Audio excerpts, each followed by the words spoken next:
Good afternoon, everyone. Good afternoon. We're going to start 1 minute early, but I thought we'd just go through the housekeeping first. So, slide 1. Here we go, housekeeping. The fun bit. Before I start speaking, there's no fire drill planned, so that's really good to know.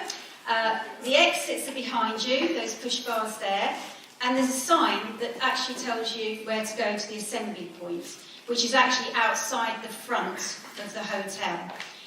On the side it tells you in front of the big tree, but we've been told it's... in front of the fountain. In front of the fountain.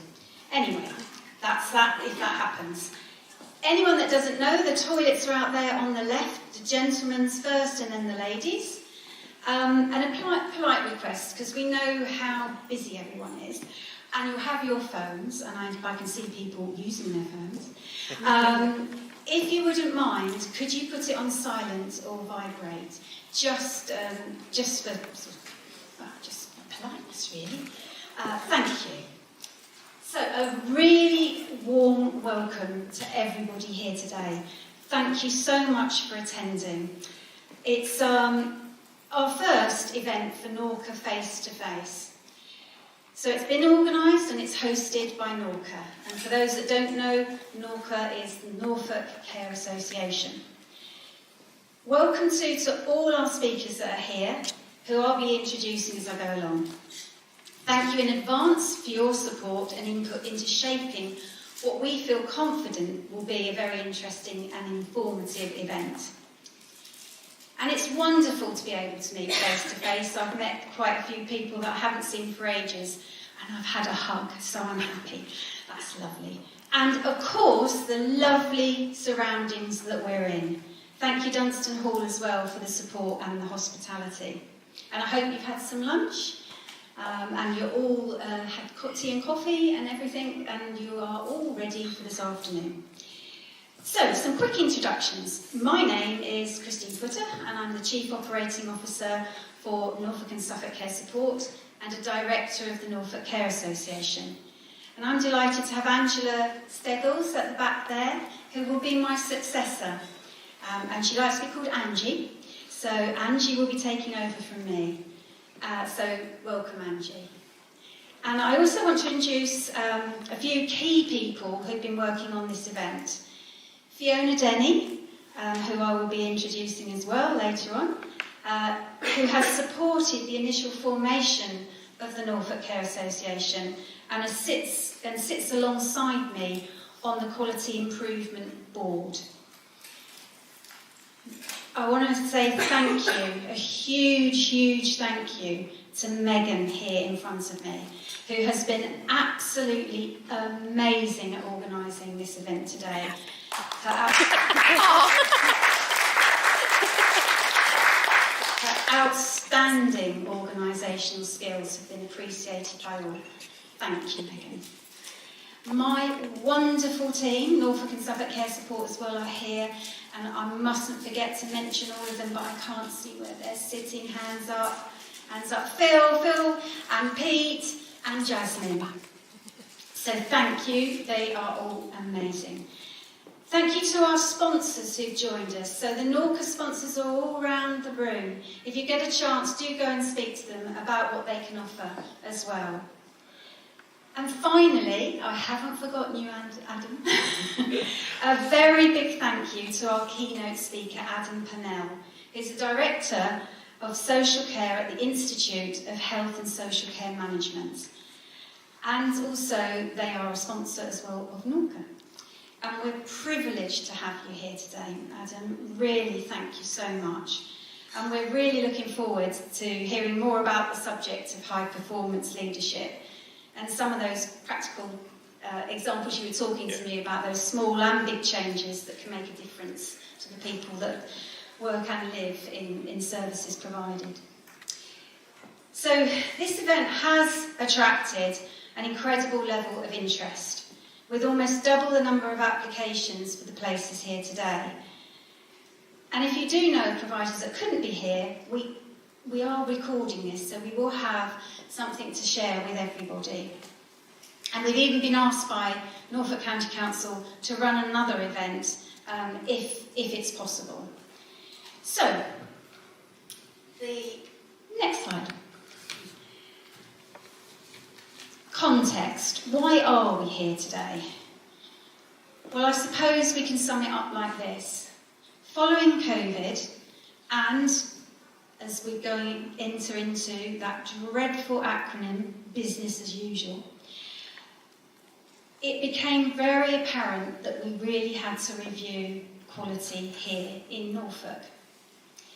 There'd been a growing concern that, unfortunately, the ratings of care providers in Norfolk and at regional but also national level were lower. There were a higher number of non-compliant care providers, with some providers who have been non-compliant for several years or more. And overlaying that, there was a safeguarding adult review at Dunston Hall. So as a result of this, a quality, what's called a Social Care Quality Improvement Programme Board was set up in 2022. And it was formed to address quality within Norfolk. And it's recognised that quality is everyone's responsibility. And it brings together the County Council, health colleagues, Health Watch, and NorCA. It is an ambitious programme, and it aims to improve the quality of care here in Norfolk. And as you'll see, it has 6 work streams. And that supports the work with a different theme and challenges for improving care. And that needs to be recognised. It's not just one thing, it's lots of things.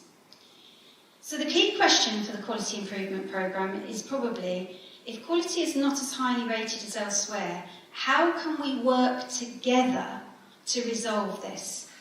Both with Norfolk County Council, but also the wider integrated health system. We also recognise that reduced quality affects providers, their staff, but most importantly, the people who use their services. So by bringing everyone together, the programme is attempting to create a common understanding of what good quality care looks like. We want to build on the partnerships and commitments we make to each other.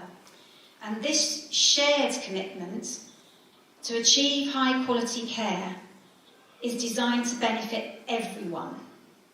People in receipt of the services, their families, friends, carers, and all that are working in the sector. It's about a valued workforce where staff want to stay and progress, with people at the heart of the services they receive, truly person-centred care, and the creation of a culture of continuous improvement that is embedded in all we do. And I quote here Eleanor Roosevelt, who I'm a big fan of. The knowledge of how little you can do alone teaches you humility. So, in designing the event, we were keen that it's as interactive as possible, with speakers and guests using a carousel system. And this will maximise the time available to hear about the range of initiatives that we're doing here in Norfolk.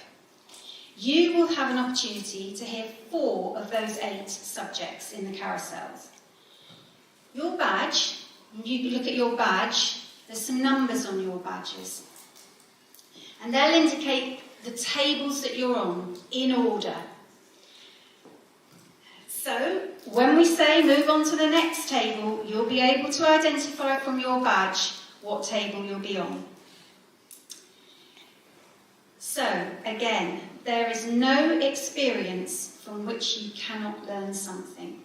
And it's with that in mind that I'm just going to give you a flavour of the subjects on offer and the subject leaders. Delegated health interventions. Karen, do you want to put your hand up, Karen? Ah, hi, Karen. Karen Keeler from Norfolk County Council is going to talk about the proposals for a delegated interventions framework, and she's going to talk about that and share what she's been doing so far and what we're going to share with you as a sector. Psychologically informed environments. Ian. Oh, hi Ian. Hi. Ian Boag from St Martin's. Ian will be talking about services that are designed and delivered in a way that considers the emotional and psychological needs of the individual, using them and working in them. And then Healthwatch. I saw Alex at the back. Hello, Alex. Alex Stewart is at the back. Healthwatch Norfolk, they've been working with Norfolk County Council to find out about care homes' experience of receiving and using feedback from service users and their families or carer. And then we've got PAMS, the PAMS table. We've got over here, we've got Tim Weller here, who will be leading this session and will give you an overview from the Integrated Quality Service in relation to PAMS and quality monitoring visits, and the relationships between these, the CQC inspections, and the role of the quality monitoring officers and quality improvement nurses. And then we've got international recruitment. We've got the lovely Jasmine and Raj who are here. Do you want to put your hands up? There, lovely. They'll talk to you about their personal experiences of international recruitment sponsorship and how Arms Care has benefited, and what they've learnt and what advice they can give others. And then we've got Better Security, Better Care of our very own Pete, who's here, who's going to talk a little bit more about the Better Security, Better Care project and how Norfolk is embracing data protection and cyber security. And before the meeting, I received a report from Pete, who told us that the DSPT, 89.82% here in Norfolk have registered, compared to 75.16% in the country. Well done, and well done, Pete. Retention. Helen. Hey, Helen Wright is there from Norfolk County Council, and Phil Tilney from my company. They'll be here sharing ideas on how to find and keep great staff.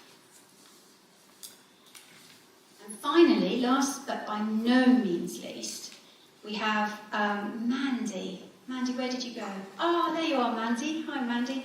Mandy's there, Mandy Croshaw from Belvoir House, and she's going to explain the transformation at Belvoir House that took them from CQC rating of inadequate to one of good. Well done, Mandy. So, the next slide. So the outline for today, you can see we've got a full agenda. At 1:20 shortly, I'll be handing the reins over to Fiona and to Megan. And Fiona will be giving an overview of the 2 provider-led projects that are in that social care quality improvement programme. And Megan will talk about the care worker job evaluation framework, which we've been developing and went live last month. And then that's followed at 1:40 by Adam, who's our keynote speaker. And then following Adam, we'll have a short break for about 20 minutes so that we can all have a chat with each other. And then we'll get the carousel tables ready, and then you will rotate between your 4 tables, and we will tell you when to move on. But approximately it's about 15 minutes at each table. Then we'll have a break again, and we'll come back for a question and answer session and wrap up at 4:40. So just to say, this is a really wonderful opportunity for us all to reflect on what quality means and how we can aspire to improve our services. We often hear many negative views on the social care sector. And whilst we do need to acknowledge the low ratings from CQC of the services, we want to amplify the sound on all the good practice, all the good things that happen here, and shine a light on what good and outstanding looks like. And we must never forget that over 70% of our care providers are good and outstanding. You in the room are some of those as well. And that's the percentage of outstanding providers is one of the highest or relatively high compared with others in the country. So by focusing on what good and outstanding looks like, we can support each other.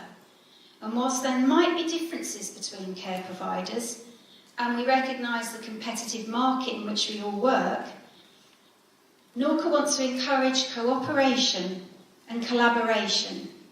And today is an opportunity for all care providers to come together, to listen and to learn from each other and partners. We know there's a will to do this by the response we've had for today's events, but also you'll hear soon about the willingness to support others and share best practice in the projects of the peer support and good to outstanding. So to end with a quote from King's Fund, we need an ear for stories as well as an eye for data. And we have an opportunity to do what the strapline says on the Social Care Quality Improvement Programme, which is achieving quality in care together. So thank you for listening, and I will now hand over to Fiona. Thank you, Fiona.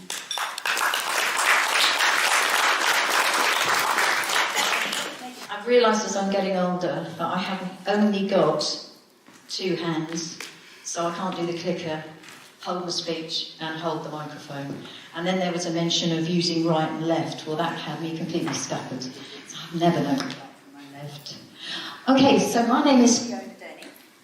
Ooh, can you hear? So my name is Fiona Denny, and as Christine said, I've been involved with NorCA since before its beginning, because I was part of the team that undertook the consultation that led to the formation of Care Association for Norfolk and Waveney.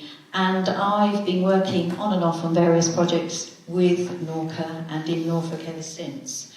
My background is workforce development, and that's how I came to know Christine, because I used to work as head of workforce development at Suffolk County Council, and she and I worked on a range of projects together designed to raise the profile of adult social care across our region. So that was sort of how I really managed to get into Norfolk through Christine, for which many, many thanks. I've had some wonderful times here.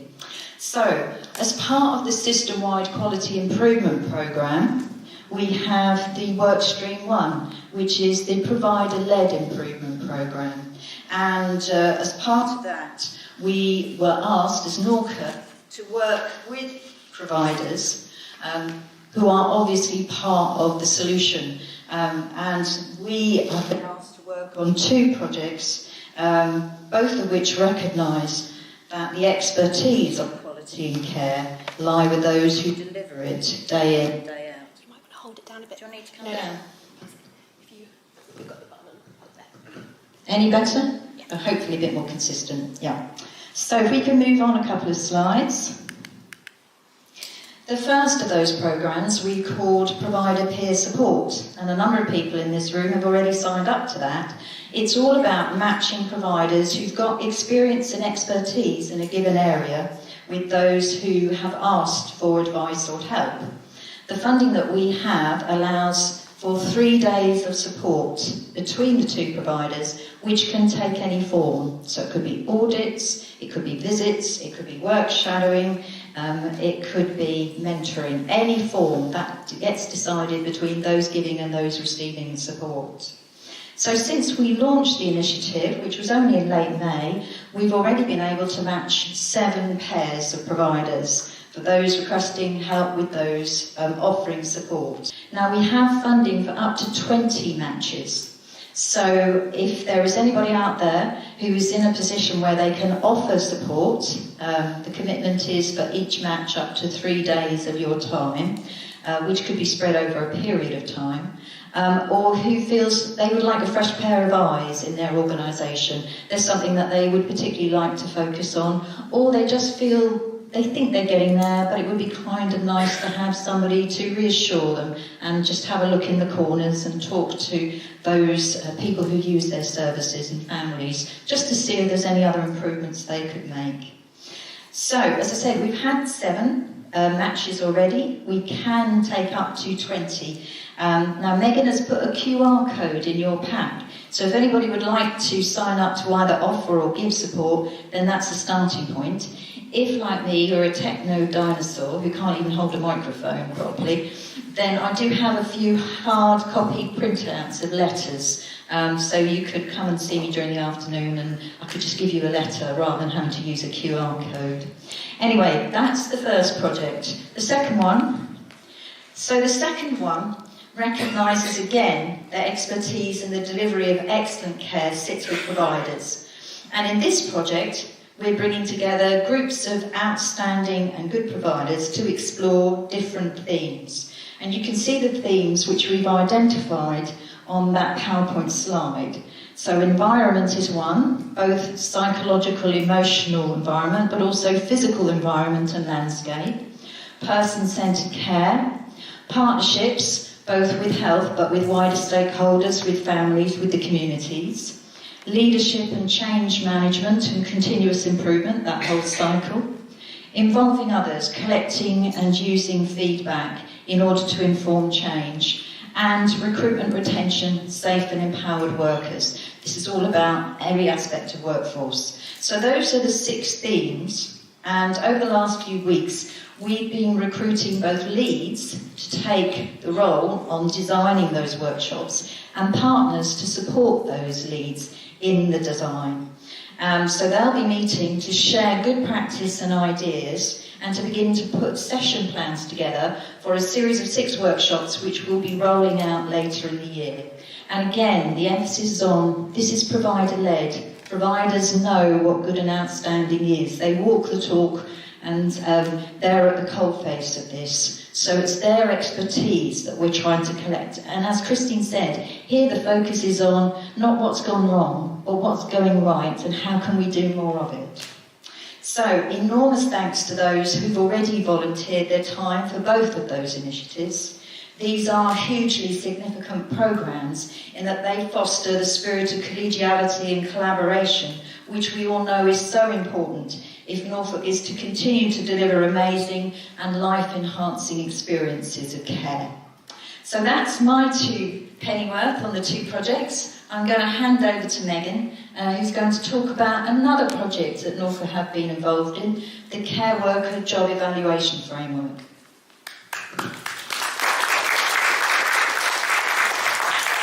Thank you, Fiona. And I do all my own stunts, so I'll be doing my own clicking as well. Brilliant. So I'm sure you all have heard me talk, because I talk incessantly, about the Care Worker Framework. It's something that we've worked really, really hard on. I'm not today going to give you an overview really of how it works. I know you've sat in registered managers meetings and subgroups where I've gone over that. And equally, if you are interested in a potential one-to-one about how it works, or a phone call, or anything you like, please do let me know and I can arrange some time to do that with you. If it's easier for me to come into services as well to do that, I'm more than happy to. I just require coffee and a couple of biscuits. They don't have to be nice biscuits, bourbons will do. So, just so you're aware. But yeah, so just as some background onto what the Care Worker Framework was and how we then arrived to the Job Evaluation Framework.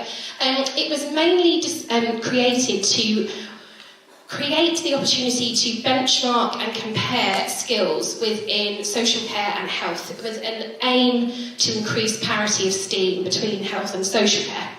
So this framework looks at the entire job spec of anyone that might work in care, from chefs, gardeners, all the way up to registered managers and proprietors. And it basically says that those skills fall within this benchmark and this banding. Within that, then, you get told where your banding is. It works a lot like the health one does, because we designed it that way. And it also works in the same banding, so banding 2 all the way up to banding 6. So, what can it be used for? I hear this quite often. It is not just an opportunity, I mean it is, but it isn't just an opportunity for us to say we all deserve to be paid more and we want to be able to pay our staff more. That is absolutely one of the things that it can help with in terms of lobbying, but that is not the main crux of what this framework and job evaluation tool is. The main one is for it to help you, certainly in terms of helping with your staff in one-to-ones, helping with your HR processes. It can also help with individual staff members as well. If you've got someone who is on a pathway to become a manager, or is on a pathway who wants to move through from doing one job to another, then this framework takes all of the burden of that away from you, which I'm sure is a positive thing. As well as that, it can help you notice any, and again coming back to quality, any gaps in your training and development. So with each banding, there's, and I'll come into it in a bit more detail later, there's generic and family descriptors. And within that, it basically says someone at this level should be able to do X, Y, Z. And if you've got someone who you think is at that level, or should be at that level, but can't yet do X, Y, Z, it gives you a really nice and easy way to spot what those things might be, and then you can go and get training for that individual. So, as well as that, it will also, hopefully, again, we've designed it this way, it will help you with your recruitment job descriptions and pay scales. I don't know if any of you, and I'm sure it's something that Helen and Phil will touch on in their discussions, have seen some job descriptions, but occasionally they can be lacking. So this is hopefully going to take all of the arduousness out of that process for you. So if you want someone to come in and work at a band 3, for example, someone who's working as a senior care worker, you will be able to see, right, I need this, this and this skills. And it will create for you a document where you can download all of that and copy and paste it onto your job description. We're even going to go so far, at some point, to create job descriptions. So we're going to create templates for job descriptions in the future as well. Click. So, you can register for it online. I was a huge proponent of this being online. It started its life as a spreadsheet, but we were very keen that this would be as user-friendly and as simple as possible. You can register to use it, in which case you can save your job descriptions, come back to them and edit them. However, if you just want to play around with it, you can just go in as a guest as well. We've really worked hard to make this as simple as possible. So if you've only got 10 minutes to use it, or 45, you can use it in that quick time. So how it actually works with the job role, because I've had this question quite a lot. There is a drop down which gives you some options, but you can pick other, and you can add in a job as well. And at the bottom here, ready for the special effects? Oh yeah. You have where you can decide if the pay is yearly or hourly. That's really important to us as NorCA. So as I was saying, that this tool is about lobbying for better pay, that's where that comes in. If you are saying that you've got someone at a band 3 and you're paying them X, Y, Z, that means we can gather that data to then be able to say, this person has amazing skills at X, Y, Z, shouldn't they be paid more? So I just wanted to point that out to you. So it's a very clever algorithm, and I'm going to use the word algorithm. Oh god, there we are. I'm going to use the word algorithm without properly understanding its meaning, so bear with me. But it's based on the data analysis that we did in part with Inecto. So what it does is it takes those generic descriptors and those family descriptors that I mentioned. It takes all of that data that you've inputted into a very clever mathematical algorithm, and at the end it spits out a general banding. So if I go across, you can see, again, ready for the special effects, you've got your generic descriptors here and your family descriptors there.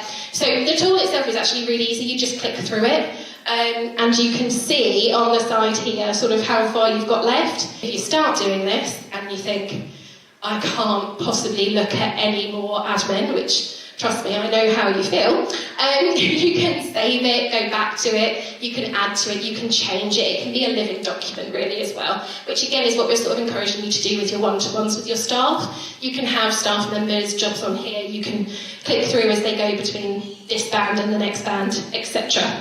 So anyway, you've got your generic and family descriptors there, which you select. So, say, for example, on generic, you select level 3, and on family, you select level 4. Once you've worked your way through, the competency algorithm calculates the average of the skill level, and then you're given a summary of the overall job level based on the information you've submitted. which looks like this. It's almost like a plan of slides. So here you can see everything that you've selected. So you can see your adult social care family level and your generic level. So the generic levels are a bit more general. And the family levels, the ones here, are more linked directly to roles in social care. So you can see this person selected a number of generic, a number of family, and this is the overall job level they've been given with their generic descriptor out there.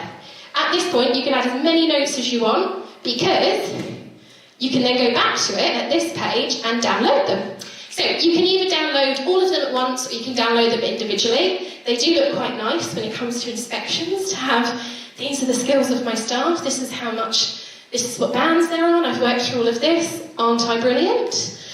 And you can get it like this, so it comes out with all of your staff levels and your staff names. So we've just put the job roles in here for now. So you can do it that way, or you can download individually if you want to sit down and have a one-to-one with someone.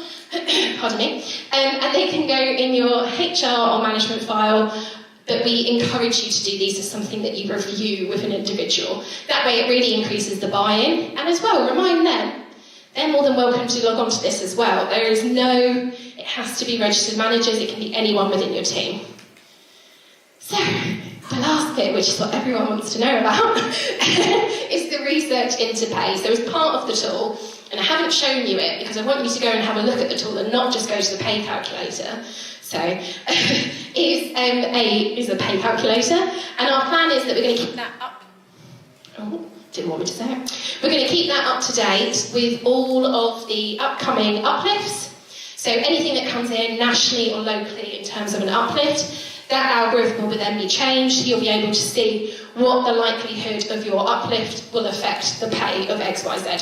So that's pretty self-explanatory, that bit. It's a really clever calculator that shows you weekly, annually, the uplift before and after as well. So it's a nice way as well if you've got staff and you want to show the real terms of what their pay uplift means to them. It's a nice opportunity to sort of say, you had X and now you've got this. So I think that's me done, which I'm sure you're all pleased about. And I'm going to hand over to the star of the show, Adam,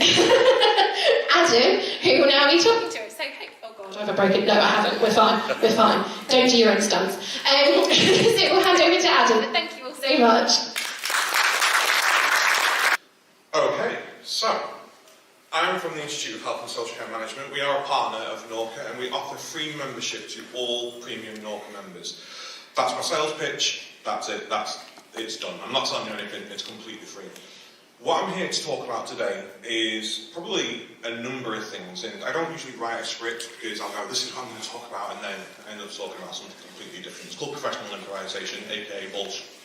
So, you get to know what you're doing, and just meeting people here today, I've already changed some of the things I want to talk about, but just a quick overview, just so you don't think I'm some sort of cheat. I am a net registered manager, home care and residential care. Elderly care was my specialty, did that for 10 years, and then joined the Institute of Health and Social Care Management just after the height of the pandemic, so at the end of 2021. So I'm a John's Campaign Ambassador.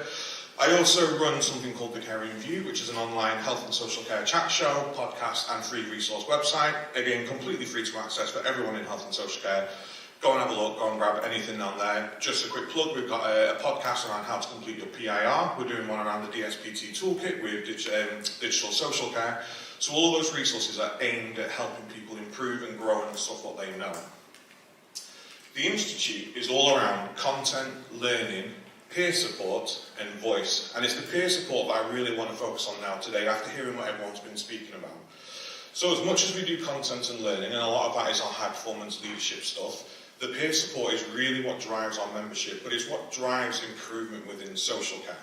Now, listening to Megan just talk then, and I've never heard about this care worker job evaluation program. I think it's fantastic. And there's no shame in admitting that actually it's modelled on the health model.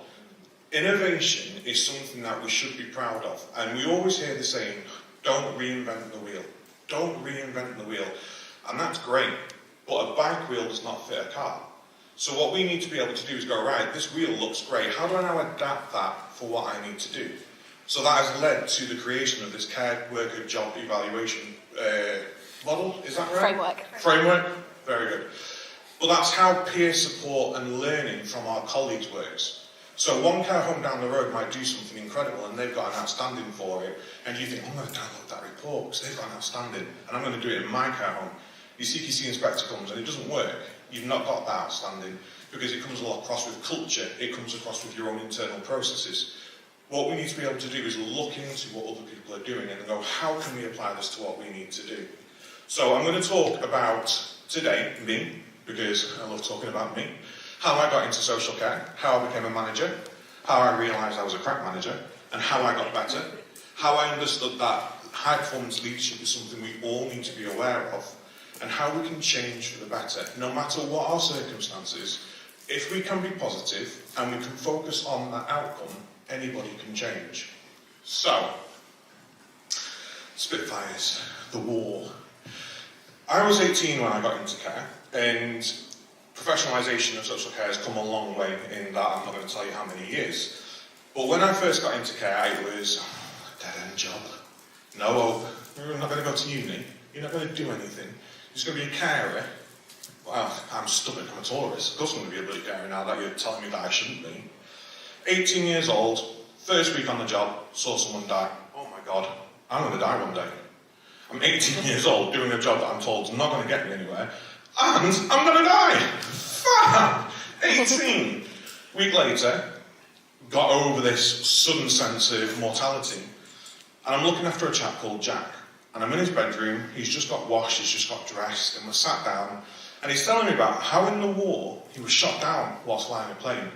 And it was harrowing. He survived, obviously, but it was terrifying. And as he was telling me, I could see the emotion in his eyes, and a buzzer went, oh, Jack, just 1 second.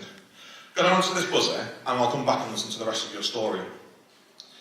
With that, he picked up his walking stick, cracked me over the head, and using some very colourful language, told me it wasn't a story, it was his life.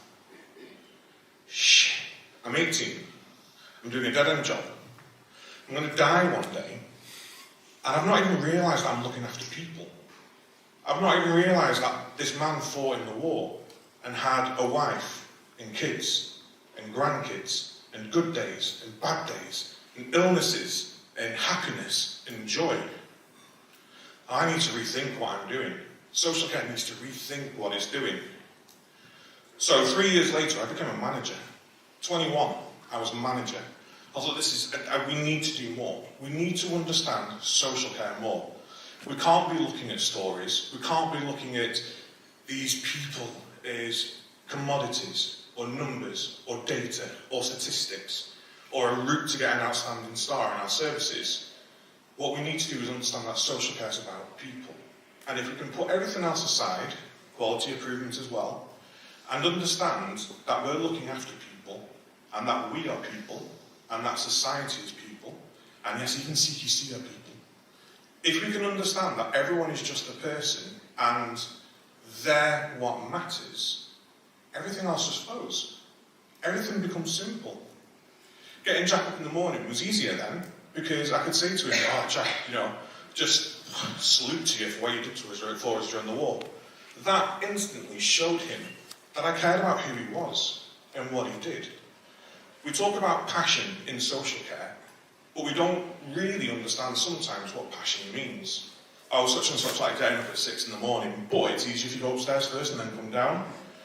Well, actually, that getting up at 6 is more important to that person than me working effectively on my shift. That's what they like to do. That's passion. It's putting what people feel and know matters most first above anything we want to do. So I became a manager, 21, 100% of my team were older than me. So that was great.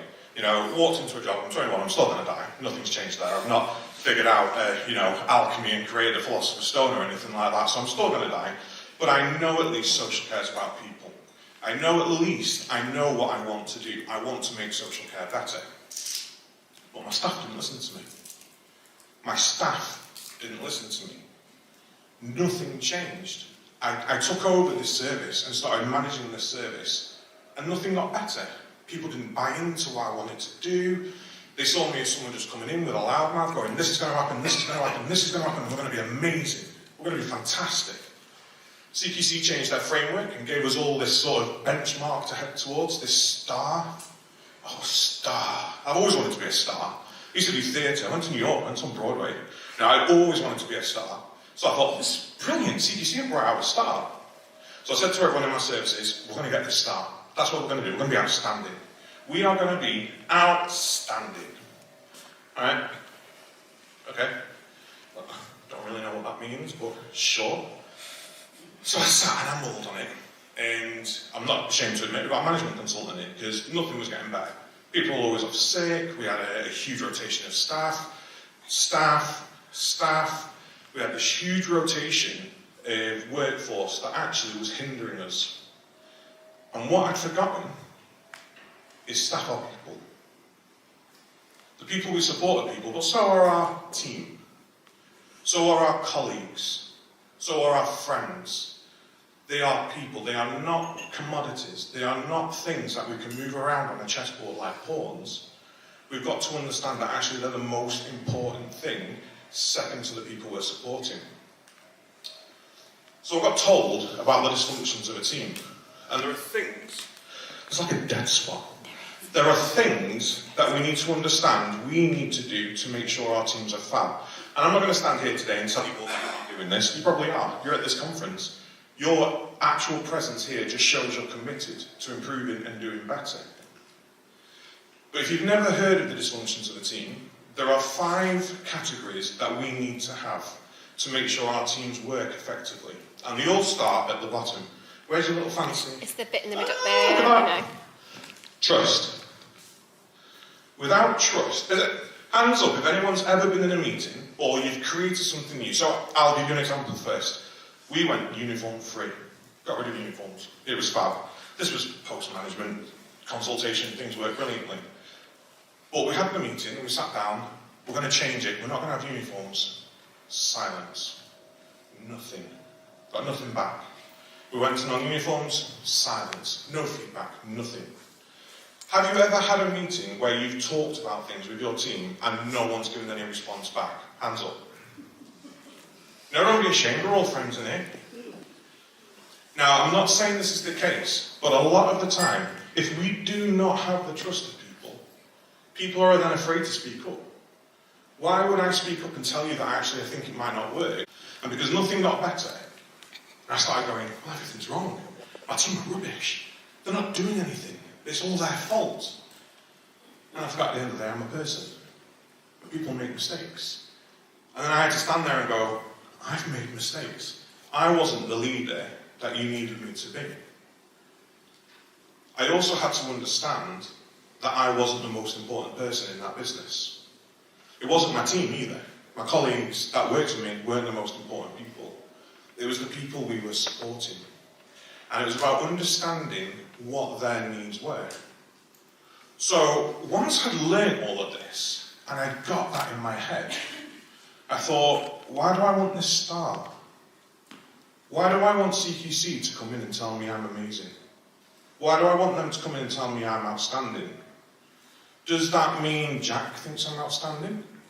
Does that mean Beryl thinks I'm outstanding? No, it means a regulatory body does, which is great. We all need to meet regulation. We all need to meet the framework. But if we're too focused on what outside agencies think we are, we lose track of what the people inside our services think we are. And that's what matters most, is understanding what the people we do our services for think about us. The people, not staff, the people who work with us think about how we lead and how we manage. ROI. Anyone know what it means? Return on investment? It does. I've stolen it. Reason, outcome, impact. We always have these great ideas. What can we do that's going to benefit our service? Reason. What is the outcome? Oh, we're going to get an outstanding. What is the impact? Well, Joe Bloss has lived his life in a better way. Brilliant. Now flip it. IOR. We always start with the impact. Focus on what that impact is. Because once we realise how it's going to transform lives, it makes the outcome obvious. And then once we realise what the outcome's going to be and how it's going to make people's lives better, we get commitment. And people take accountability. I'm doing this because it means such and such is going to have a better day. It means such and such is going to live longer. She's going to be able to see her family more. He's going to be able to go out and do more. So it's always focusing on what the impact is. Now, I've already had a conversation today around continual professional development, and we've spoken about peer support. When the pandemic hit, I emailed every single care home in my area. Oh my God, what on earth is this? It's like I'm expecting locusts and fire coming down from the sky, the plague is here, I am here if anyone needs me. I'm doing this, what are you doing? Let's work together, we can get through this together. Local area, a bit like Norfolk, but very, very small. We had one road in, one road out. So like when a tree fell, everyone came out in their tractors and just dragged it off the road, couldn't wait for the council to do stuff. So I thought, this is brilliant, we can all support each other. Silence. I got nothing back throughout the entire pandemic. No managers took us up. I wanted to know what they were doing, because I wanted to learn, I wanted to benefit from them. But I was also saying, but I'm doing this, and you can benefit from this. But not you, the people you're supporting. Competition is a scary, scary concept. Now, I know a lot of you will think, oh, but all care homes are competition. Well, stop. How many people live in this country? I mean, what, 80 million now? 80 million? Around 17,000, 18,000 care services in this country. There's only so many people to go around. I think a lot of the time, competition drives us away from quality. Now, I was a 16-bed care home, and my proprietor was like, oh, no, don't share what we do, because then everyone will copy us. Good. More people to copy us. If we're full, and someone wants to come into my care home, I'm not going to go, oh, go down to that care home down the road, because they're crap. I want to be able to go, that care home down the road's amazing, and I know they're amazing because I work with them. We want to make sure care is, quality of care is a mission for everybody. Everyone needs to get involved in this. So everyone here today, the peer support network you've set up, 7 people joined so far.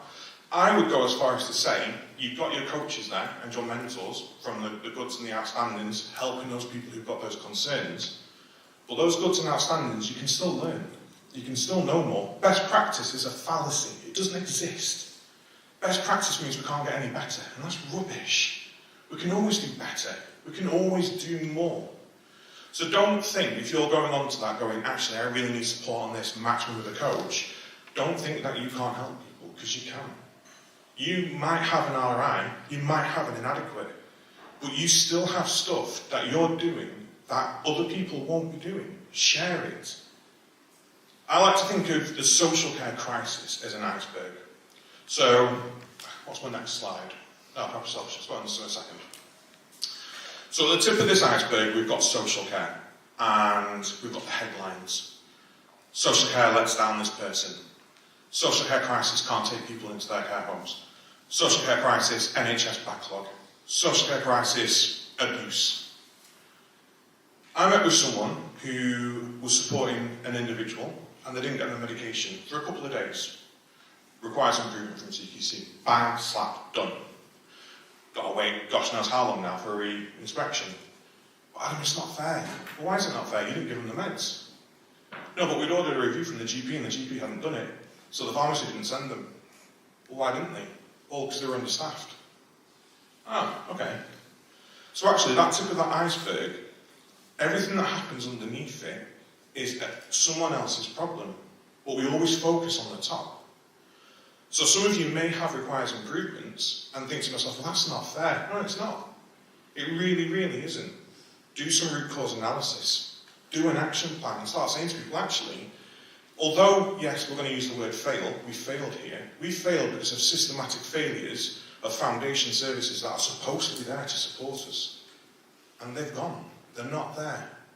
We're struggling because other people aren't supporting us properly. How many people in here have been on holiday and come back to work and gone, oh God, I've got 2 weeks of work to catch up on now? Yeah? How many people are afraid to not be at work because things don't get done? How many people won't put their phone on silent or turn it off? Be selfish. If we support our teams to learn and to develop and to grow, and we empower them to make those decisions, and we trust them in their knowledge. I don't know what I should do on this. Right, okay, I'm going to do this with you a couple of times. What do you think should happen? I think this should happen. Right, that's the correct answer. Why did you feel you need to come talk to me about it? Well, I just don't feel like I'm doing it right. Well, I'm telling you, you are. Let's support our teams to know that actually they're making the right decisions. Let's not micromanage, and let's support them to take control of more of their jobs. So actually, when you come back after that 2-week holiday, you can go, oh, a few safeguardings I probably need to look at, and, someone quit. Well, that's fine, I can do that. It's a Monday. Oh, I'm fresh, just come back from Cape Verde. You've not come back to 2 weeks of audits and everything else that's going on. You're not there to do audits. You're there to look at your audits. You're there to change things that need to be changed. We need to empower our teams to do more so that actually we can be a bit selfish. If you're on a plane and God forbid you have some awful turbulence and the masks come down, what do? Well, sorry? But on someone else's first, is it actual Wrong. How can you put someone else's mask on if you've died from oxygen starvation? How can you help people if you've suffocated? Oh my God, mask straight on your face. You put your mask on first and you support others. And that's, I'm not to shame you for saying that that's wrong. It wasn't being mean or anything like that. But that's the kind-hearted nature of social care. We always want to help everyone else first. So our instinct is, oh no, I'm fine. I'm going to help you. Oh, we're really short this week, but don't worry, I'll do the extra shifts because I don't want you to get overworked. I'm going to do the extra shifts so you can go to your kid's birthday party. That's fine. What happens if you drop dead? What happens if you work 70 hours in 1 week and you physically cannot get into work the week after? Life goes on. Life moves on. So we need to think about ourselves more. And I'm not just thinking, pedicures, manicures, going to the spa. I mean, they're fab. They are wonderful. Deep tissue massages, shave your head. It's so much better having a head massage with no hair. Honestly, they get right in there. But it's about looking after ourselves. Number one, everyone's important. Social care is about people. It's about the people we support. But we can't support other people if we do not look after ourselves. So go out and be selfish. My other half, before we moved into where we are, we had an immersion heater and it was horrendous. And he would actually go and have a bath and take all the hot water. That's not proper selfishness, that's just rotten. That's like real selfishness. Just look after yourself, making sure that if we look after ourselves, we can look after other people. So when it comes to our inspections and learning from others and taking on board what other people are saying, we still need to stand out. And I don't mean, look what we do and you don't. How many websites have I been on and the front page is outstanding care? Come to this care home, you will have your own room, a toilet, food, care. Oh, thanks, Sherlock. And I'm moving into a care home, I know that's what I'm going to get. You don't have to tell me what's expected. I want to know what's going to wow me. What are you going to do that's going to make me go, oh my God, this is amazing. I'll give you some examples. Before people moved into us, they weren't admitted, they moved in. Before people moved into us, we went and found out what their favourite meal was. You know what's your favourite dinner? Oh, I love sausage and mash. Just makes me think of when I was younger. Makes me think of mum. Makes me think of home. Brilliant. What did they get the day they moved in? Sausage and mash. Instantly giving them that home comfort. Instantly making them feel like we care about them as a person. That they're special. What's your favourite colour? Oh, green. Oh, do you want to decorate green? Oh God, no, green on walls is terrible. I'll have pink. Brilliant. Now we can do it for you, or you can come and do it before you move in, or get your family to. Oh, brilliant. So when their families went out there, they'd be like, oh, my mum's just moved into this home. And do you know what? We went and decorated the room before we moved in. Didn't even have to ask. Oh, fab. Other people come in. I've heard if we move in here, we can decorate the room. Yeah? Really? Yeah? When's your next availability? Tiny noticeable things, tiny little things that we do bring people back. I love sushi. Like, it's, oh my God, I love sushi. There's a little sushi place near us. They're fantastic. And we found them on an off chance. Doesn't look like anything on the front. Plastic menus, laminated. Looks dreadful, actually. And we went in once for my partner's birthday, so year last January.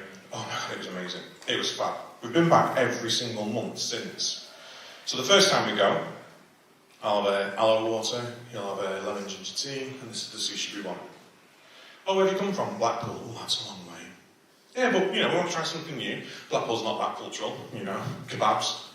That's about it. Chippies, if you're on the seafront. There's nothing really to tantalise the taste buds in Blackpool. I love Blackpool, I'm not dissing it, but there isn't. Let's go somewhere multicultural. So, sushi, fantastic. Oh, you've come such a long way for our dinner. No, it's what we wanted to do. So we went back in February, and as soon as we stepped through that door, Blackpool! Yeah. Oh, brilliant. Aloe water, ginger and lemon tea? Yeah, actually. Now, do you want the same as last time, or do you want something a bit different? I'll have something a bit different. And this happened every single time we went, to the point where we have their mobile number now, and they will go, text us when you come, we'll get some special fishing for you. Don't try sea urchin, it's gross. And I was like, this is amazing. Come Christmas, we got in for our December dinner, and there was a present there wrapped, waiting for us. I'm like, this is fantastic. I mean, don't get me wrong, it's 100 quid sushi every single time I go, but this is really important to me, because they are respecting us as customers and as people. They're making that effort to make us feel warm and welcome. Now, we went in on the January, so January just gone, hadn't told them, they hadn't remembered, well, we thought they hadn't remembered. It was our year anniversary of going to this sushi place. It was my partner's birthday. Oh, we finished. Oh, stuffed. Couldn't eat another morsel. Brilliant. We'll get the bill. Instead of the bill, they brought a birthday cake over. Oh my, you've remembered. And that, for me, showcases their investment into people. As care homes and as care providers and as home care providers and supported living and whatever else we do as PAs, if we can understand that tiny little things matter, tiny noticeable things, we will change the world. I've got a spa that I go to. I thought it was amazing. First time I ever went, treatment, I shouldn't really do this, but I'm going to give you a foot massage at the same time. I'm going to do a soap and a massage. It's not part of your treatment, but you'll love it. Oh, brilliant. Next time I went, cut my toenails this time. I was like, ready for my foot massage. On the bed. Oh. Okay. On the bed, massage done, off you go. Oh. No consistency. Will I go back? Yes, because it's the only place that they actually really leave me bruised after a massage, and it's amazing. But if they didn't, I wouldn't. Because they're not consistent with their values. They're not consistent with their message. They're not consistent with their belief. Now, I'm not saying it's the organisation that's not, but they don't have the commitment from their team. Because if everyone was on the same page, and everyone was focused on results, everyone would treat their clients as well as my first masseuse did. So tiny noticeable things. We can work together, we can share our knowledge, we can grow and take on board everything that everyone else is doing, but we can also be individual. We can also do our own things that make us stand out. Don't try and copy someone else's tiny noticeable things. You probably don't have the same culture. That's not a bad thing, but everyone's different. Try and come up with your own. Talk to your teams, talk to the people you're supporting. Why do you love living here? What are the things that make you go, wow? I don't want to tell you what makes you go, wow. And if they go, nothing makes us go, wow, go, oh, wow. We really need to sort out this wow situation now. So tiny, noticeable things. How am I doing for time? You're fine. Oh, I'm fine. Yeah? Brilliant. So now, I want to talk about changing. We've already talked about change mindsets and changing within organisations. I want to talk about changing on an individual level. So, a few years ago, 2018... No, I'm going to go back, actually. I don't think I've told you enough about proper selfishness. Proper selfishness, and this is 2018's just reminded me, and I'll tell you why in a second. When I was 18, and I started care, you know where the story's going to go? First weekend, I realised I was going to die. Do you know what I forgot? Actually, my family was going to die. And I spent the last 2 years of my dad's life constantly on call. I was at his deathbed, holding his hand, whilst I was getting phone calls, I can't come in tonight, can you cover the shift? And I'm literally kissing his forehead, you can go Dad now, don't worry. I lost my time with my family. And I get emotional talking about this, but it's important that we see the raw emotion in social care. It's important that we care about ourselves. Because if we don't, and we do not change, yes, we'll earn money, we'll get a star, we'll get an outstanding. We're also going to get a collection of remembrance cards and booklets of people we should have been spending time with. All of this time we want our teams to spend with their families, we need to spend them as well. So 2018, year my dad died, it was a great year. We had a fab summer. I mean, it was hot, hot. Just been to Cyprus, I was away for his last Father's Day. Selfish, it was the only time I could fit a holiday in. So I'm thinking, I'm being proper selfish here. I'm going to go away. Unbeknownst to me, I wasn't going to see my dad on Father's Day. But I was supporting a woman called Beryl. And I've already told you I'm stubborn. Beryl was the queen of stubborn. Beryl would be more stubborn. If you said I'm stubborn, she would be like, no, I'm stubborn. Anything you can do, I can do better. I can do anything better than you. And that is what she was like. Now, she had cancer, breast cancer, it had gone to her bones, it had gone everywhere. She'd gone on chemo and radiotherapy, and the cancer actually went into remission. But it left her with brittle bones. And one day, walking out of Wetherspoons, just missed the step.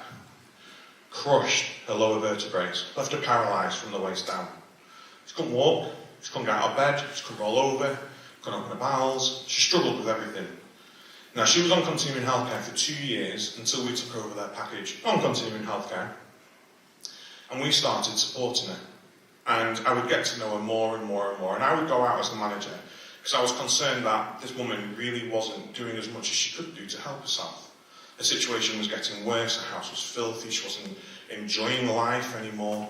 And I said to her, I said, look, what is it we can do? What can you do to make your life better? I can't do anything. What do you mean you can't do anything? Well, I can't get out of bed. Yeah, you can, we'll get an OT, we'll get a hoist. No, I can't do that. Too much pain. Can't sit for that long. Can't move my legs. Can't do this. I said, oh, right, okay. We're having a garden party in August. Oh, yeah. You're going to have barbecue. We're going to have soak the sponge where you can throw it at the team. We're going to have tombola. We're going to have the mayor. Oh, I want to come. You can't. You can't get out of bed. Well, no, you can't. You can't get out of bed, Beryl. You can't get out of bed. I could try. I said, well, I can't knit. Well, you can knit. I said, I can't knit. She was an avid knitter, knitted everything. Knitted everyone for all of our team, scarves, baby clothes, fantastic, loved it. I said, I can't knit. She went, you can knit, everyone can knit. Everyone can get out of bed. No, they can't. I said, yes, they can, Beryl. If you put your mind to what you want to do and use the resources that are available, there's nothing you cannot do. So I said, teach me how to knit. I can't teach you how to knit. You can. Teach me how to knit. Change my skill set and teach me how to knit. But if you teach me how to knit, I'm going to get you out of bed. And you're going to come to this garden party. Right, okay. So I'm there. Big knitting needles, like the biggest knitting needles you've ever seen in your life. The biggest thread possible. Cast on. Cast on. After about a week, I got it. I could cast on. I've done it. No, now you need to knit. Oh, okay. Knit, knit, knit.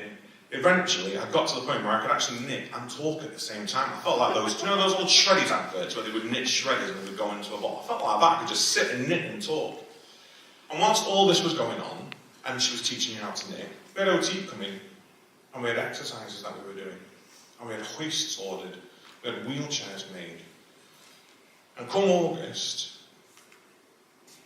she came to the garden party with us, in her wheelchair, and sat with me for 8 hours whilst I did a 24-hour knit-a-thon. And we sat in the baking sun knitting.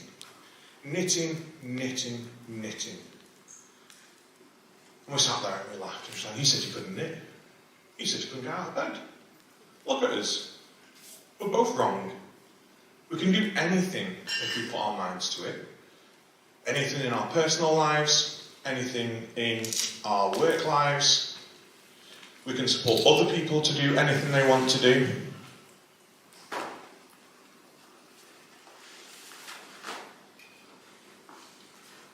You've gone back on your slides. Oh dear. We're going to mess with this. This is a scarf. But this is 6 months of work of getting someone out of bed. This is 6 months of changing mindsets. This is 6 months of making people feel that they can do the impossible. Now, if we can believe ourselves that we can do the impossible, then all of our other colleagues, all of our other organisations, our other providers, they can do the impossible too. I can't wear this. It's too big. It's too heavy. It sits on my sofa and my cat scratches it. But it's a reminder that actually I can knit. I might have not knitted for a while now. Beryl didn't get out of bed for 2 years. But we don't forget how to. We can relearn those skills. We can change our mindsets. And we can do more. We can always do more. We can always be better. And we can always change.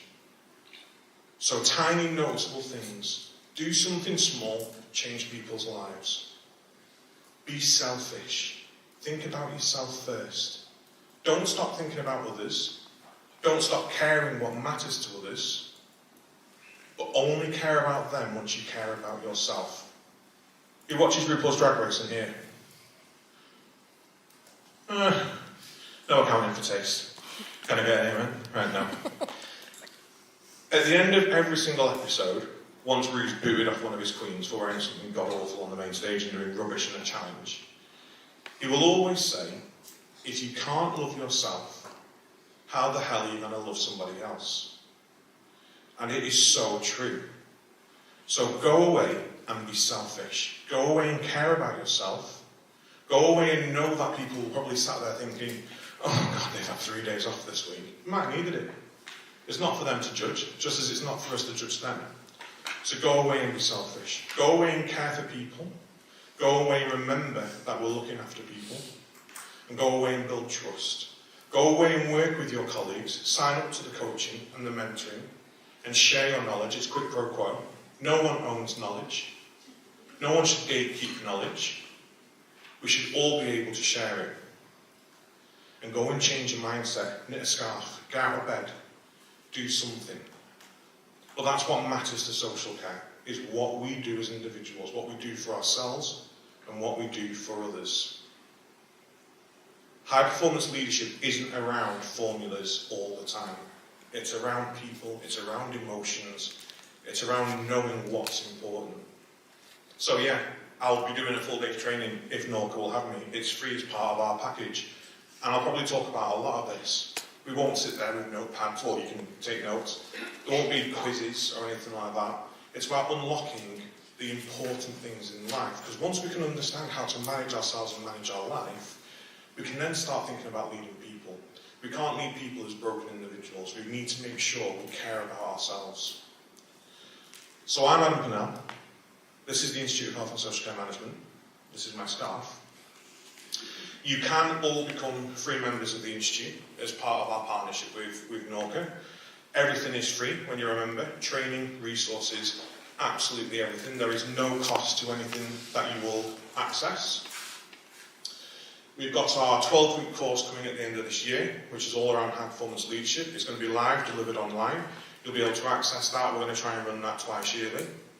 You get post-nominals, so you get your post-initials after your name, MIHSEM. Show them off. We want to be seen as a professional sector. We want to be seen as professional people. We're the professional institute to allow you to do that. And it's great that NorCA are involved in us, and I'm just humbled to see how much NorCA are actually doing. I work with some local authorities and ICBs around the country that don't have a sniff on this. Norfolk is incredibly lucky, incredibly lucky. So I just want to say a huge thank you to Megan for having me, and for Christine and Fiona and everyone else, but also for all of you to come, and take this away, use this as a training day. I know it's hard putting your phone on silent, but this is your time, this is your learning and development time. Turn them off. Just turn them off. They can cope back at the ranch, don't worry. Turn them off, enjoy the learning, enjoy the networking, and take all of this on board with you when you go. Go and learn from each other. Thank you.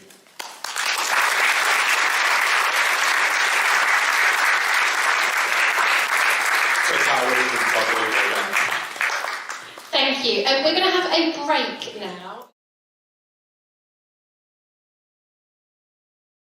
Okay, welcome back everyone to our Q&A. So we are going to have, I'm just going to check quickly. Can you hear me okay without the microphone? Yeah, brilliant. So I won't have our panel use the microphone unless we really need it. I'll bring it over to you guys if you've got a question. Hopefully I won't turn it off when I do that though. So we're just going to open it out to the floor. If anyone has a question for our lovely panel of speakers and then some, about today or about anything you've spoken about, or anything in general in regards to quality. Any hands? Anyone at all? Don't rush. Shall I start then, Meg? Yeah, I think so. This is not a specific question about the workshop, it's a general question. And it's just, I thought maybe nice to run along the whole panel. And then, and I just wondered if you could have, wave a magic wand, what one thing would you want to change that would make the biggest difference to quality across the whole system?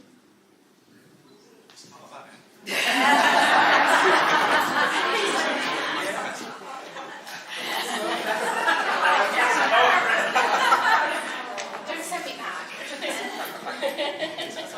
Oh, you can, Yeah, I've got a loud voice.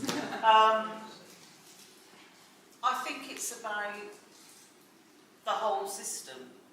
I think the problem is that there's too many silos in the system, from being on a ward in a hospital, or having a fall at home, or being in a residential home. I think we're not great at working together. It doesn't always work. We don't have systems that talk to each other. We all use different paperwork. Everybody spends ages on the phone, as somebody was telling me today, which is quite right. You have to, workers feel they have to cover the back, so it's about emails, because that way you've got a paper trail. None of it joins up. And I think if we had a real, that top of the tree quality is about joining everything up. And that would be fantastic. We'd all be out of a job, but in my field, but that would be the best way for things to happen. So I'm going to go with, this is a real magic wand, is it? I can make anything happen. I'd remove blame from existence, and I'd stop us blaming each other and trying to blame other people, and I would try and work in a way that we look at what the problem's been, and instead of trying to figure out who's to blame, we just figure out where we went wrong. And if we can look at where we went wrong as a collective, I think a lot of people would stop watching their backs. We'd be less afraid of regulation and of litigation and of financial implications.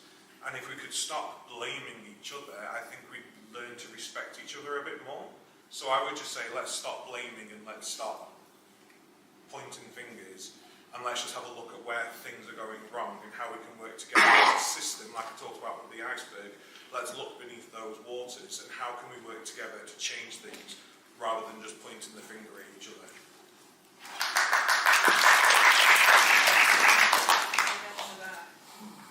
Okay, I would like to see care staff have more kudos. I would like to have them paid accordingly as per the skills that they have to have, and have a proper recognised qualification that's on the same standing as, say, a registered nurse, because they do just as good a job, and I think they don't get the credit they deserve. That's what I would like. That would have been mine. Really quickly. But actually it's something that Adam was talking about earlier, and it's that focus on the service user. So while we lend ourselves to what is quality in CQC terms, if we could start afresh, that would be my one goal, that we look at the service user and what they want as a quality service and what it means to them.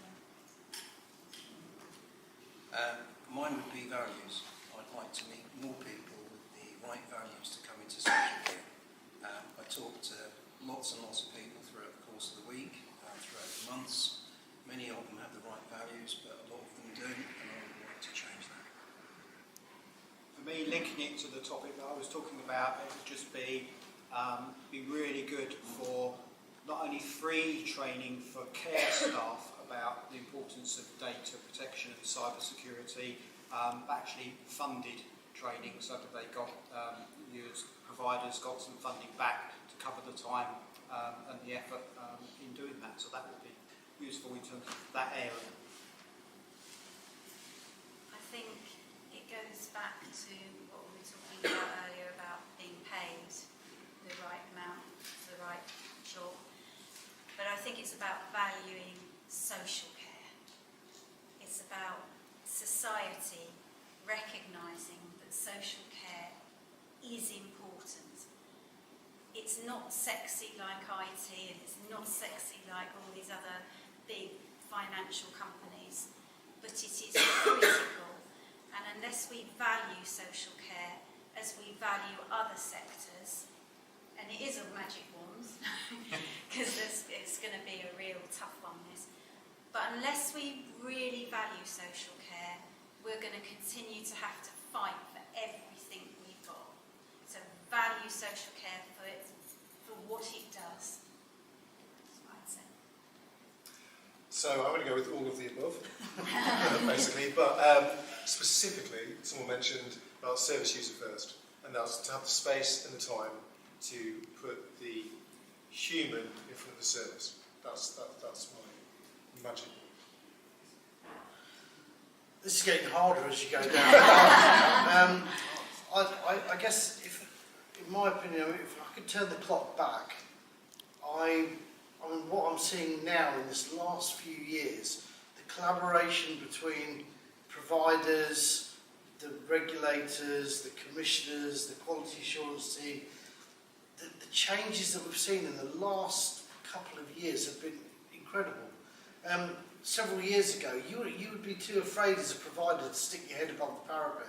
If you had an issue, you'd never talk about it. You wouldn't want anyone to know. With the advent of sort of NorCA and Christine and Megan and the team, you can ask questions. You're not afraid to ask, and we shouldn't be afraid to ask. If we don't know, we don't know. But if we get it wrong, we want to put it right. And now what I see is we can ring up our QA officer and say, look, we've really messed this up. We've got this wrong. How do we put it right? There's so much resource available now, and we've all got to make sure that we use it. We're not afraid to actually talk about some of our and sharing some of the failings that we have, because the only way we're all going to improve is do it together. And it's something that Adam said. It's not about blame. It's not about pointing the finger. It's not about saying you got it wrong, you've messed this up. It's about how we're going to put it right. It's about reflective practice. And it's about getting it right in the future for all of us, not just as individuals, but all providers. So it's over to me, and I slightly disagree with Christine, because I do not think IT or finance are sexy. You haven't been on the left. Let me tell you. And I actually do think health and social care are quite sexy. And the people that work in them, I think, are worth their weight in gold. And that shouldn't be forgotten. From a Health Watch perspective, one of the things we have very much learned this afternoon is that people are surveyed to bloody death, and they are fed up with it. And what I think we will try and see if we can work into kind of novelty already indirectly. People have sort of said they would much prefer us just come and visit them and talk to them, rather than filling in endless surveys. And we will probably get much richer information, from some people from Dunston Hall here who said we will quite happily take you around to see our residents, and people in care homes, whatever type of care home they're providing, we can get a lot more out of staff and the residents by just speaking to them face to face. I think there's a penalty, isn't there, to being making a request to go last. I think I can sum it up really, because it covers a bit of what practically everybody's said, and I think it's about just more effective communication all round. So thinking of the things that I was hearing on my table about PAMs and QMVs, I think where things were going wrong wasn't so much with, or at least with our processes. The processes that my service have. It's not about the process themselves, it's just about how well we've communicated and how well we've communicated with providers. Where providers say they had a really good experience, it's not necessarily because they've had a fantastic outcome to their quality assessment. Sometimes they haven't.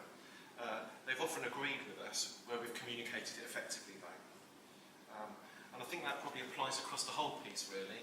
I know Christine and I are always fighting to get the tweet out before one another about the latest bit of news that's out there. And Charlie and I and Christine and others meet every single Friday morning to work out what you're going to get in the provider update that we send out fortnightly. But other than the fact we've got Christine in the room, we barely ever talk about actual comms in that meeting. But other than the fact we've got Christine in the room, I do wonder how we, whether that comms is well received. Does it land well? And maybe we need to get a bit of feedback from you about that. Does it really meet your needs? Do you read it? Well, we know, because Charlie's got some sophisticated technology to work out whether you read it or not. The technology does work, Alex. It does work. We know whether you've read it. We know how much you've read. But how long you've read it for. Yeah, and how long you've read it for. Oh, you're using the technology as well. But is it useful? Does it do anything for you? So we need to get some feedback on that, I think. But how effectively we communicate the council to you to us, between one another, coming to Karen's point about working in silos. Certainly I know that in the last few years my team and our commissioning partners work much more closely together, and I know that that's had significant benefits for us, partly in terms of new services coming online. We're aware of them before they're actually working now. So people that be your competitors when a new care home pops up down the road, we know about them now in a timely way, where sometimes in the past we wouldn't know about them until there was a concern there. That's only due to effective communication between different departments in the council. Somebody's considering an application about this care home that's being built just around the corner to you, long before I find out about it. But now I do know when that plan's around, just because of communicating better. I think we could. I think effective communication is probably at the heart of getting a lot of things right, and we probably could all do with being a little bit better at that. And I'll start with taking ownership to take that as an action away from today. Thank you. Are there any other questions at all for our panel? Oh yes, Steve, do you want the mic? Just one practical request. I'm still playing musical beds with, well, not NRS now, it's Mediquip. Could be trusted to keep a few of these beds so we don't have to constantly go up and down the lift with them, because that's such a waste.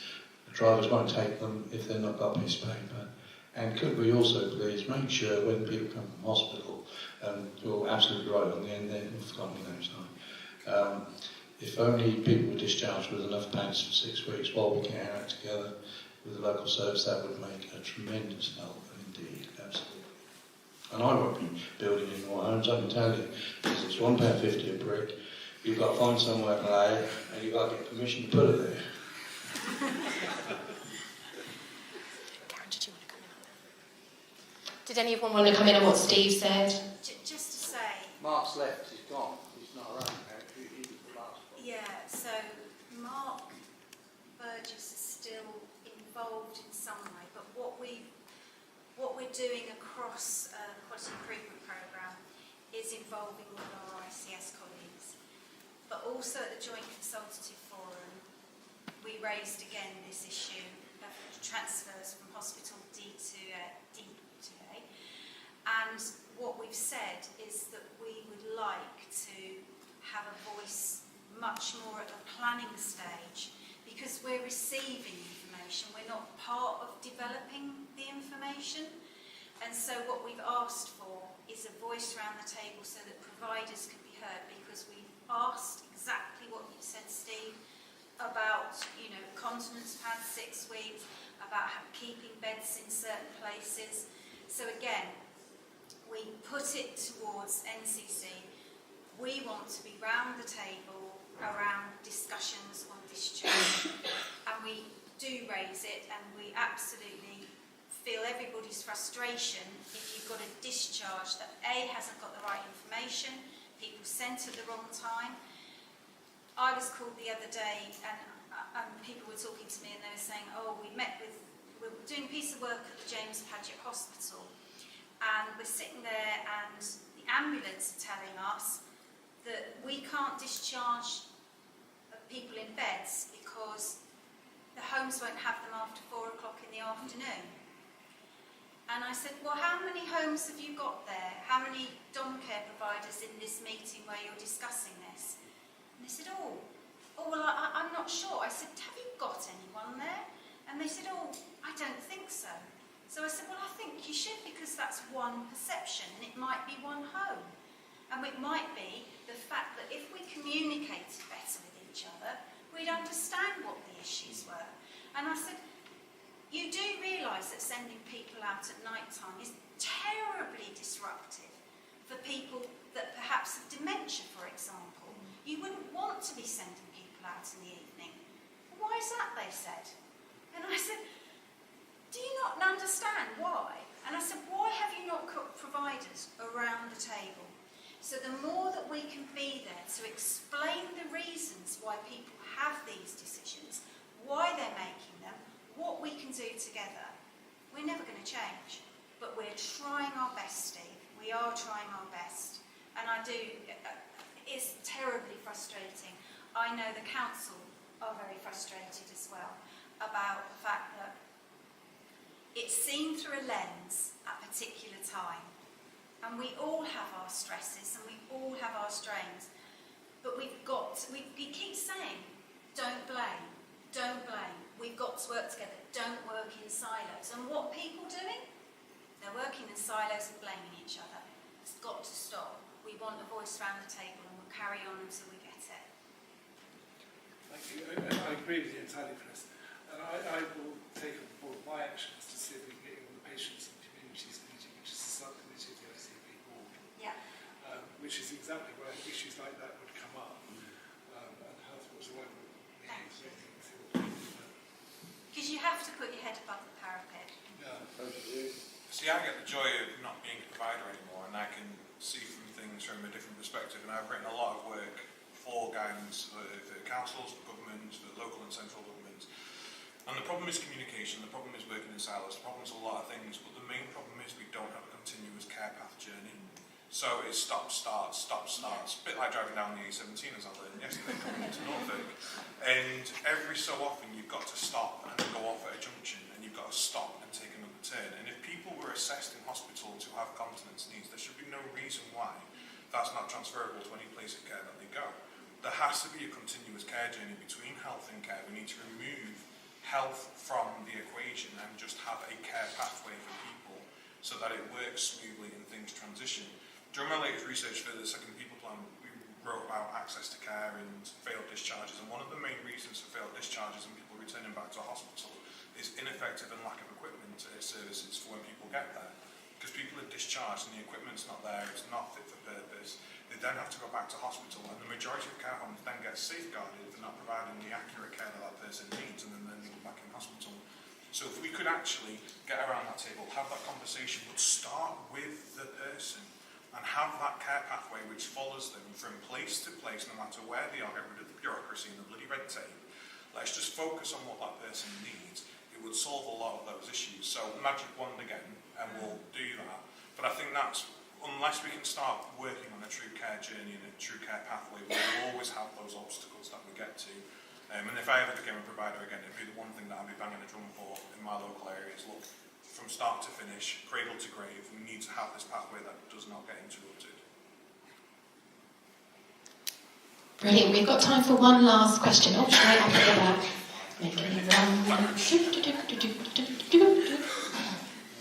Oh, it does read. Fine. Yeah, can I kindly ask the e-brokerage system, can it be reviewed so that we know exactly how it works? Because last month I had about 30 unfortunate, whatever it is, and the reason was time lapse. And I totally don't understand the meaning of time lapse. Anyone want to come in on e-brokerage? Don't rush. I think it's relatively new, and a lot of providers facing and have had similar concerns to yourself, and I think it's being looked at. I think it's a topic that we've got to look at, in greater detail to get it working from a system point of view as well as a provider point of view. So, from my perspective as a provider, I'd say watch this space, keep the pressure on, and let's hope and make sure that it does get reviewed and we all understand it better and it works more effectively and more efficiently than it has when it first started.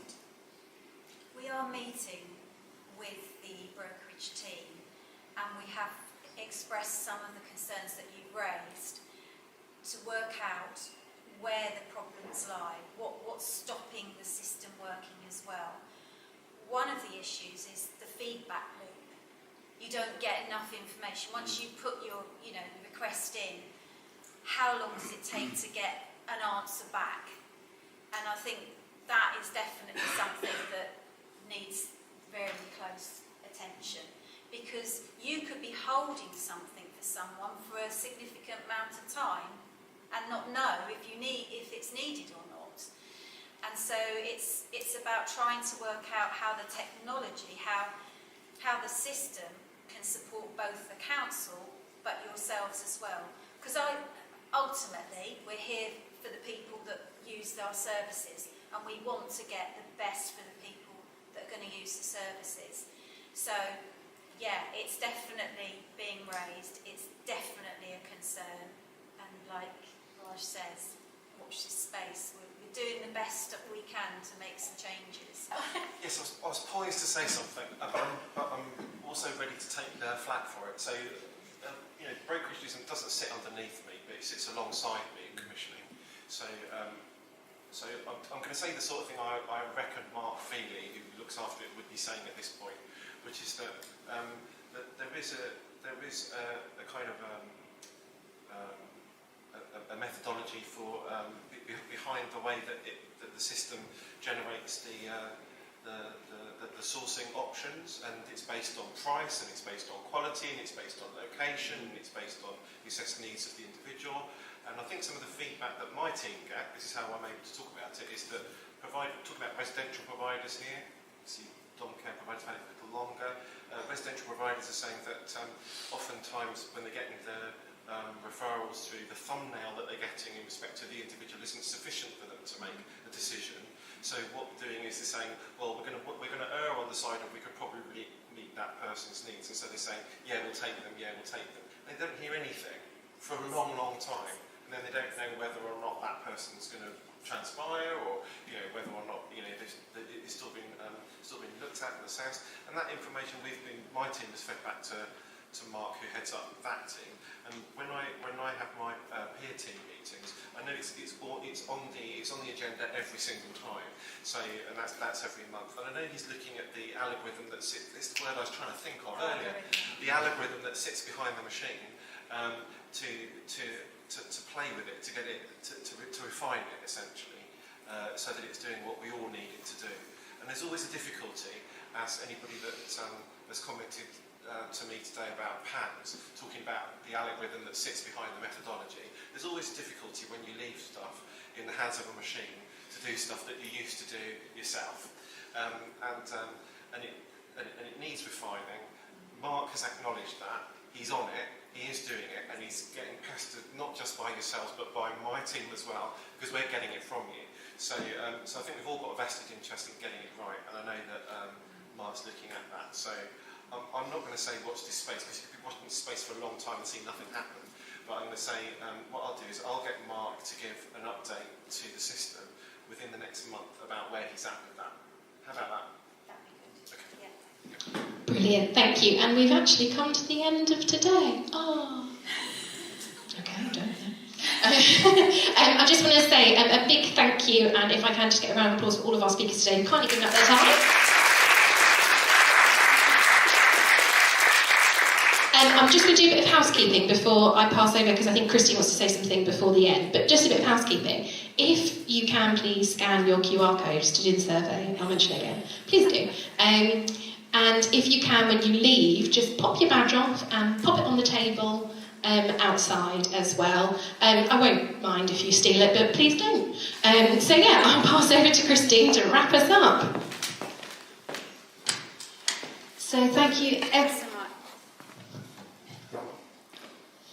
Thank you. Yeah, that's it. Thank you ever so much for coming today, and we really hope that you have got a lot out of this. I've been listening to lots of conversations going on, and the noise in the room and the buzz around the place, and I've heard people making connections, people saying, oh, come and see us, come out to our place, come and meet us for coffee or whatever.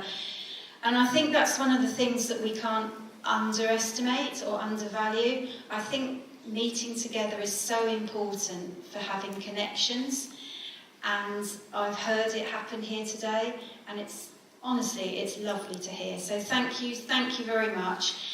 Please go back to where you're from safely tonight, and we will be organising something in the future. But a huge thank you to everybody that's contributed, all our speakers here today, everybody that's been on the tables, but yourselves as well for your contributions as well. Please fill in that that survey, dare I say it. It's only a little one, honestly.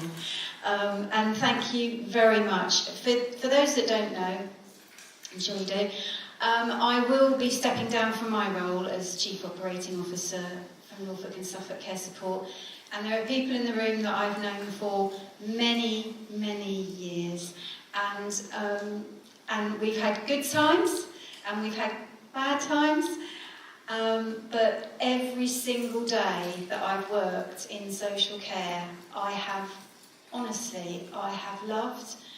I love finding solutions. I love talking to people, I care about people, and I guess that's why you're here today. So thanks ever so much, everybody, and see you soon.